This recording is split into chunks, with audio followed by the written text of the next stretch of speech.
여러분, 사람은 살기 편해지면 편해질수록 여호와를 잊어버려요. 특별히 여호와께서 베푸신 은혜를 잊어버려요. 여호와께서 은혜를 베푸시는 것은 이건 기가 막힐 정도로 하나님께서 그 은혜를 베풀어 주셔요. 기가 막힐 정도로. 그리고 타이밍이 아주 절묘하게. 그리고 세상 사람들은 할 수 없는 그런 하나님의 힘을 가지고 이렇게 은혜를 베풀어서 하나님의 백성들을 하나님께서 친히 다스리시고 또 이끌어 주시는 것을 우리는 성경을 통해서 쫙 볼 수 있다는 거예요. 여러분, 정말 여호와를 잊지 않기 위해서는 우리는 무엇보다도 역사를 잘 알아야 돼. 하나님이 나에게 베풀어 주신 은혜의 역사를 알아야 돼요. 내 인생의 역사도 알아야 되지만 내 민족의 역사도 알아야 돼요. 저는 요즘에 은혜를 많이 받는 한 방편이 뭐냐 하면 우리나라 역사를 자꾸 들여다보는 거예요. 우리나라에 기독교가 어떻게 들어왔고 기독교가 우리나라에 뿌리 내리기까지 어떻게 했으며, 여러분, 명성왕후가 이 역사들의 비판을 많이 받기도 합니다. 그런데 그 명성왕후가 비판받는 것 가운데 두드러진 내용이 뭐냐 하면 자기의 어떤 그 인척을 죽을 가운데서 건져요. 살려요. 알렌이 살려내요. 선교사들이 그걸 살려내요. 그러니까 이건 어마어마한 돈으로 그에게 갚아요. 네? 나라 재정의 한 3분의 1 정도 되는 돈을 주는 거예요. 그래서 세우게 된 게 서양 병원 그리고 치료가 그때 자리 잡게 되는 거죠. 그 활동 사진을 찍어 놨더라고요. 지금도 어느 수도원에 가면 그게 있어요. 그러니까 그런 것들 돌려가면서 쭉 비춰주는 것을 제가 이렇게 보면서, 야, 우리나라 사람들의 삶이 저 정도였나 싶을 정도로 정말 어떤 면으로는 참 희망이 없는 나라 아닐까.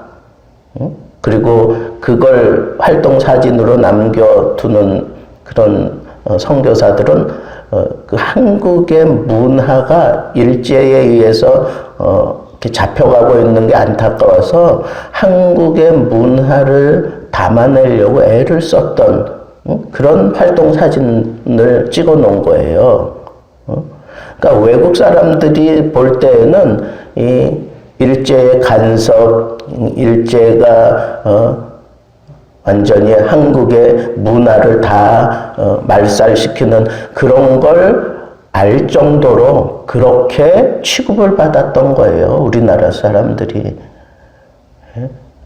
근데 여러분, 우리나라 사람들이 기껏 한 게 뭐예요? 할 수 있었던 게 뭐예요? 3.1운동, 그거 했어요. 그게 무슨 전쟁을 한 겁니까? 일본 사람들에게 크게 데미지 준 게 뭐예요? 총칼 이런 거 사용하지도 않고 그냥 만세 한 거밖에 없잖아요. 근데 그게 굉장했던 거예요, 어떤 면으로. 그러면서 일제가 우리 한국의 문화들을 인정해주고 열어준 거예요. 그러면서 한국의 문화가 나름대로 이렇게 지켜져 왔던 거더라고요. 만약에 여러분, 한일합방 이후에 완전히 일제가 우리 한국의 문화를 완전히 말살시키고 그러려고 했잖아요. 이름까지 바꿔가면서 우리 한국말 쓰지 못하게 하면서 막 거기에 완전히 이스라엘 백성들이 애굽에서 살던 때처럼 완전히 종노릇하게 되고 막 이랬었다면 오늘날의 이 한국의 문화가 세계를 지금 막 덮고 뭐 난리법석을 지금 일으키고 있는데 이거 없습니다. 정말 이 민족의 역사를, 이 근현대사의 역사를 보면 야, 정말 하나님이 도우셨구나. 이 선교사들로 하여금 이렇게 민초들의 삶 속에 들어가서 이렇게 병을 고칠 수 있도록. 아니, 선교사가 본국에서 돈을 가져오면 얼마나 가져오겠어요. 그리고 또 선교사가 가지고 와서 뭘 한다고 한들 이렇게 대대적으로 후원해주고 막 그럴 정도가 되지 않았으면 우리 한국의 기독교가 그렇게 쉽게 뿌리 내릴 수가 없었어요. 여러분, 우리 개신보보다 100년 전에 들어왔던 이 캐톨릭은 제대로 그렇게 커지지도 못했잖아요. 그런데 개신교가 들어와서는 이렇게 막 힘을 등에 업고 커질 수 있었던 그때의 그 상황이 여러분 사실은 대원군이 이렇게 사실 뒤로 좀 물러나 있었기 때문에 그게 또 가능했던 거예요. 민비가 있었기 때문에 가능했던 거예요. 명성황후가 막 그렇게, 그리고 그 선교사, 어떤 선교사의 자녀가 결혼하는데 그 결혼 자금을 또 막 그 정도의 돈을 막 희사한 거예요. 그러면서 사실은 미국을 잡으려고 했던 거예요. 미국을. 일본도 제재하고 러시아도 좀 제재하고 그러면서 뭔가 등에 업고 한국의 그 정치 역사는 그 명성황후가 패권을 쥐기 전까지 대원군이 폐쇄 정책을 펼쳤잖아요. 뭐 이런 것들로 인해서 그러다가 또 뒤로 물러나고 막 이러면서 이런 갈등을 겪고 그러면서 그렇게 막 힘을 부각시키니까 일제가 그렇게 잔혹하게 이 나라의 왕비를 죽인 거잖아요. 이런 역사들이 우리 하나님을 섬기는 사람들이 이 한국의 역사에 초점을 맞추고 이 근현대사를 제대로 볼 수 있어야 돼요. 하나님이 어떻게 우리나라에 은혜를 베푸셨는지. 그리고 6.25만 해도 그렇지 않습니까? 기가 막히게 정말 5나라가 다 찬성해야 되는데 반대하던 소련이 그 자리에 참여하지 않았어요. 그러는 와중에 또 인천 상륙작전 할 수 있도록 그렇게 결정을 하는 그런 일들이며 부산으로 피난 가 있을 때 그때 중앙교회에서 영적인 지도자들이 다 모여서 거기서 통회하고 자복하는 그런 역사, 그런 기도를 하나님이 받으시고 그 다음에 역전의 그런 은혜들을 베푸시는 이런 역사들을 가만히 보면요. 어떻게 하나님을 잊을 수가 있어요? 하나님을 잊을 수가 없어요. 이런 거국적인 차원에서 하나님이 하신 일을 내가 볼 수 있다면 하나님 잊어버릴 수가 없어요.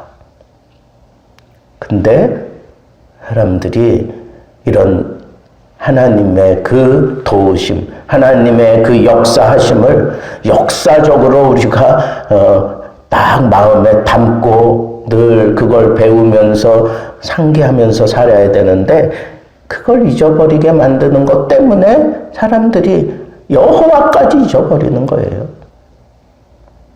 그래서 사무엘이 제일 먼저 이 백성들을 앞에 세워놓고 떠올리는 게 뭐예요? 너희 하나님이 너희들을 애굽에서 건져내서 광야 생활을 거쳐서 그리고 이 가나안 땅까지 다 정령시켜 주었는데 그 다음에 삶이 편해지니까 이 땅의 잡신들을 너희들이 섬기고 그리고 하나님을 대적하기까지 하니까 하나님께서 블레셋을 들어 쓰시고 시스라를 들어 쓰시고 그리고 모압 왕을 일으키셔서 너희들을 치셨지 않느냐. 그런데 그때마다 너희들이 여호와께 부르짖어서 하나님께 부르짖는 그 간절함을 하나님이 들으시고 너희들을 또 구원해 주시지 않았느냐. 너희들이 지금 여호와를 잊어버렸기 때문에 이런 고난 속에서 이 질곡을 느끼며 사는 거다라고 하는 것을 가르치는 거예요. 두 번째, 여호와를 잊어버린 이 백성들을 향하여 사무엘이 강하게 얘기하는 것은 하나님이 여호와가 너희의 왕인 것을 잊어버렸다는 거예요. 너희들이 여호와 하나님이 너희들의 왕인 것을 잊어버리고 눈에 보이는 이 주변의 나라들의 그 왕정 제도를 보면서 우리에게도 왕이 필요하다라고 얘기하며 결국은 이 사람까지 세우게 되었다 그거예요. 그 얘기는 뭐예요? 이제 왕정 체제로 들어가게 될 수밖에 없다는 거죠. 암몬이 쳐들어왔을 때 혁혁한 공로를 일으키며 이 백성들로 하여금 승리하는데 앞장섰던 사람이 사울이고 모든 백성들이 이제 정식으로 사울을 왕으로 맞아들이기까지 되었으니까 사무엘이 이제 사실은 경고하는 거예요. 무슨 경고를 하는 거예요? 그래도 너희들의 왕은 여호와다라고 하는 것을 분명하게 얘기하는 거예요. 그래, 왕정 정치해라. 그러나 실질적인 우리들의 왕은 여호와다라고 하는 것을 잊지 말라고 지금 얘기하는 거예요. 그러면 여호와가 실질적인 우리의 왕이라면 어떻게 해야 되느냐? 적어도 두 가지는 인정하라는 거예요. 인간의 왕이 있을지라도 그 왕을 통해서 이루어가는 그 모든 일들은 하나님의 주권 속에 속해 있다는 거예요. 하나님의 주권 속에 속해 있다는 거예요. 너희들의 왕을 섬겨라. 그리고 왕이 너희들을 다스려 가도록 너희들이 최선을 다하고 충성해라. 그러나 그 모든 일들, 그것도 하나님이 주권적으로 이끌어 가시는 거다. 그걸 너희들이 잊어서는 안 된다라고 하는 걸 얘기하는 거예요. 미국도 대통령이 바뀌면 대통령 그 취임 선언할 때 항상 하는 게 뭐예요? 영적인 지도자 앞에서 성경책을 펼쳐놓고 거기다 손을 얹고 그리고 시작하잖아요.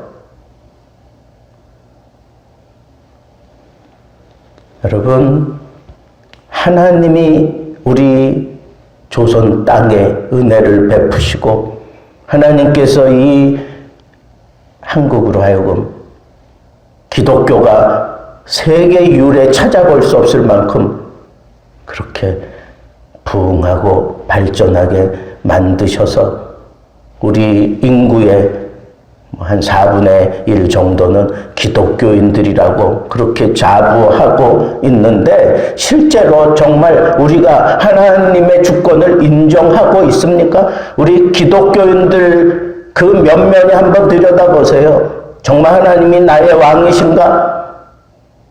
그 하나님을 왕으로 내가 모시고 살아가고 있는가?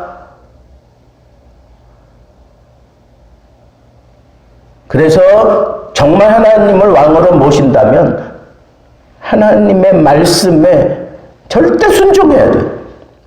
하나님의 말씀에 절대 순종해야 되는데 오늘날 우리 한국의 기독교인들 가운데 어떤 정치적인 자리에 앉거나 아니면 이 나라의 주요한 그런 역할을 할 수 있는 자리에 서거나 예수 믿는 사람들 가운데 그런 입장에 서서 반대편에 막 심각한 그런 압박을 받을 때 정말 끝까지 믿음 지켜내는 정치인들이 몇 명이나 되겠어요.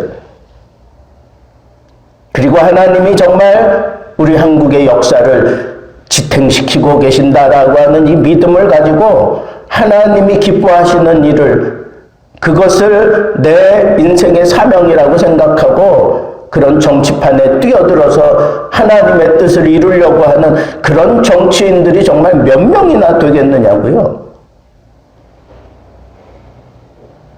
우리는 정말 뭔가 마음에 깊은 깨달음을 가져야 돼요. 여호와를 잊지 않는다는 건 하나님의 주권을 인정하고 하나님의 말씀에 절대 순종하는 거예요. 그러지 않으면 우리는 내 인생에 여호와를 왕으로 섬긴 게 아니에요. 영적으로 한번 생각해 볼까요? 정말 내가 하나님을 영적으로 내 왕으로 섬기고 있다면 여호와 하나님보다 더 사랑하는 것이 있어서는 안 되잖아요. 근데 정말 하나님을 사랑하는 모습으로 24시간 가운데 하나님 생각 얼마나 하고 하루를 지내실까요? 그런 사람들이 정말 얼마나 될까요?